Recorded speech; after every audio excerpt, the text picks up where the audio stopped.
ఇంకంతే కొత్తగా జనరల్ గా ఏదో స్పీచ్ చెప్పినట్టే చెప్పింది. బైబిల్ సంబంధించి ఇంకా అస్సలు చెప్పలేదు.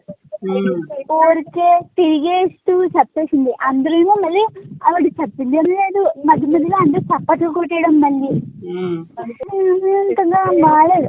అసలు ఎవరు బైబిల్ చూపించట్లేదు. ఆవిడ చెప్పిన ఆవిడ కూడా బైబిల్ తేలేదు.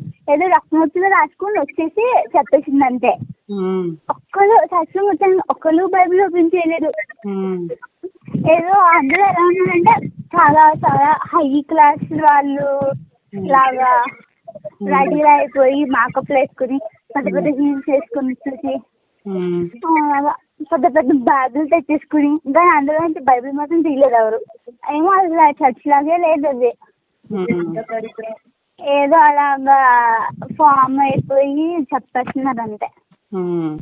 అది మళ్ళీ కొన్ని ఉంటారు కదా ప్రేయర్ చేస్తూ చేస్తూ మధ్యలో వేరే లాంగ్వేజ్ లో మాట్లాడతారు. ఎలాగా చెప్పు మాట్లాడాలి అప్పుడు.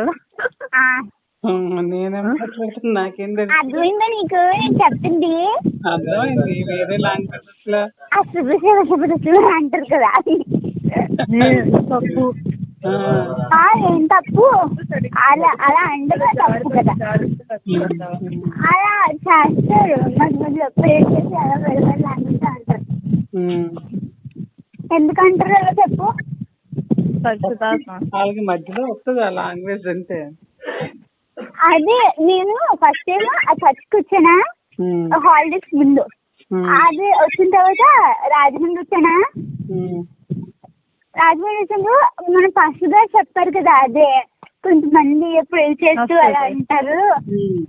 బైబిల్లో పరిశుద్ధాత్మ వచ్చినప్పుడు అందరూ వేరే లాంగ్వేజెస్ లో మాట్లాడతారు కదా అని అలా అనకూడదు అని. బైబిల్లో లేదు. పరిశుద్ధాత్మ వచ్చినప్పుడు వేరే లాంగ్వేజ్ కాదు, సొంత లాంగ్వేజ్ లోనే మాట్లాడతారు. వాళ్ళ సొంత అంటే మాతృ లాంగ్వేజ్ అంటారు కదా, మదర్ టంగ్ లోనే మాట్లాడతారని బైబిల్లో తీసి చెప్పారు. ఇలాగే అంటే ఇలా నేర్చుకున్నాయినా అనుకోవాలి. అలా మాట్లాడుతున్నారా? మొన్న అయితే ఏమో నవ్వుతుంది. నా పక్కన ఏమో దిగ్గా కూర్చుంది. వాళ్ళు నవ్వుతుంది.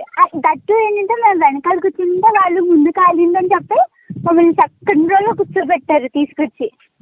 పిల్లలు కదా మరి కంట్రోల్ చేసుకుని కూర్చుంది. బాగా వింటారు పిల్లలు కదా అని.